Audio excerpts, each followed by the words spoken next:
বন্ধুরা পকোড়াগুলো ভাজা হয়ে গেছে কিছুটা, আমি তুলে নিচ্ছি। দেখো আওয়াজ হচ্ছে, এরপর আর কাছে দিয়ে দিচ্ছি।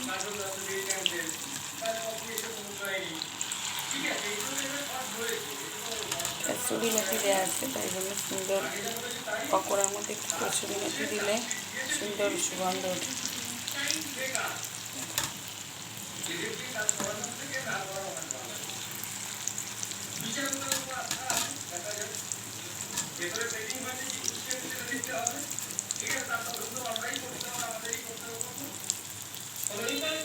দেখতে থাকো, এগুলো হচ্ছে, এরপর এগুলো হয়ে গেছে। দেবো বাটিতে,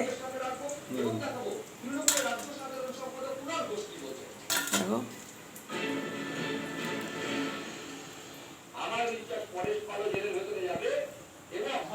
নাম খেয়ে দেখো, ভালো হয়েছে ভালো হয়েছে না। আরে তো খেয়ে বলবো না সালা ভাষা নাও নাও খেয়ে বলো কেমন হয়েছে, কেমন কেমন টেস্ট হয়েছে? দেখো খুব সুন্দর টেস্ট হয়েছে। বাবু খাবি চলে আয়। তো যদি ভালো লাগে এই পকোড়াটা বিকেলের দিকে বানিয়ে নিই, সন্ধ্যের দিকে খুব ভালো লাগবে চা বা কফির সঙ্গে।